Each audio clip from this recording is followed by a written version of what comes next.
The next part of our face that we're going to concentrate on for our self-portrait is the nose. So for the nose, I'm going to give myself guidelines, kind of just like we did with creating the lines that divided the proportions of the face. I'm going to do that same thing with the nose to make sure that I can map it out, and these lines will eventually be erased because a lot of shading is going to go into the nose, but these lines are going to start us out. So I'm going to start by drawing a small circle with the bottom of the circle ending at this line that I drew earlier on, which showed us the bottom of our nose here. Okay, next what I'm going to do is I'm going to draw a line that shows the side of my nose on either side of the circle, and it can kind of be a curved line like so. Now obviously this isn't looking realistic, but it's just a guideline. Next what I'm going to do is add the curved part of the nostril that comes out on the left side as well as the right side as a guideline. I also want to draw a line that goes horizontally across, and I've got it roughly mapped out. Next what I'm going to do is start shading in these areas where I've created a line and then erasing the line itself, because we don't want an outline of a nose. We want to show that our nose pops off our face. So we need to create that 3D look by shading.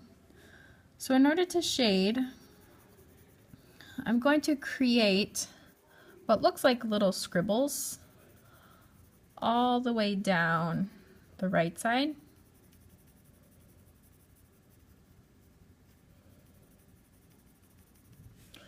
And all the way down the left side of the nose. After that, I am going to smear it so it looks more like a shadow that's created. Now, sometimes you can use tools to blend and to shade, but I'm going to use the tool of my finger. So I'm going to take my finger and I'm going to rub it over where I created those small scribbles, shading areas, and I start to create a shadow on either side of my nose. Now you'll need to pay attention to the shape of your nose. Some noses are more narrow, some are a little bit more wide. So pay attention to the shape. The next thing I need to do is shade where the center of our nose comes down, which connects those lines I draw on either side with the bottom of the circle.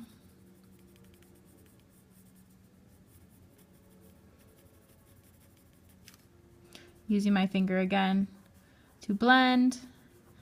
And what I can start to do as well is erase the lines that I don't need. I don't need the center line.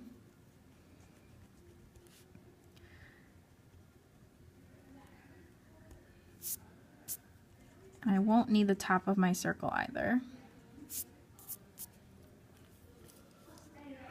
But I can leave some shading behind.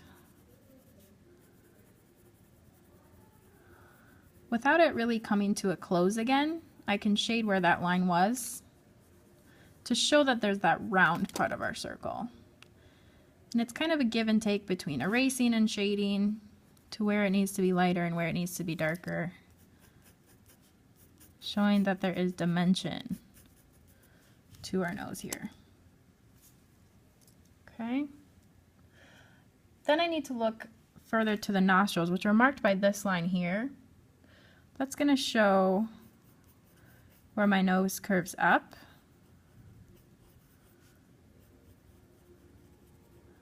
And we see the darkest part of our nose is going to be that shadow, pressing hard with my pencil to where those nostrils are.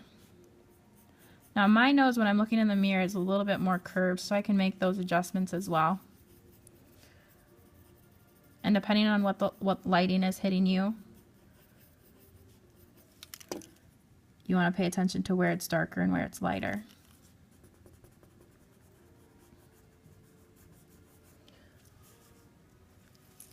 You might also see some more shading on either side of your nose. So leaving one side lighter and darkening one side, because one side's gonna have more of a shadow. So you can add that in as well. But that's about where to start with your nose.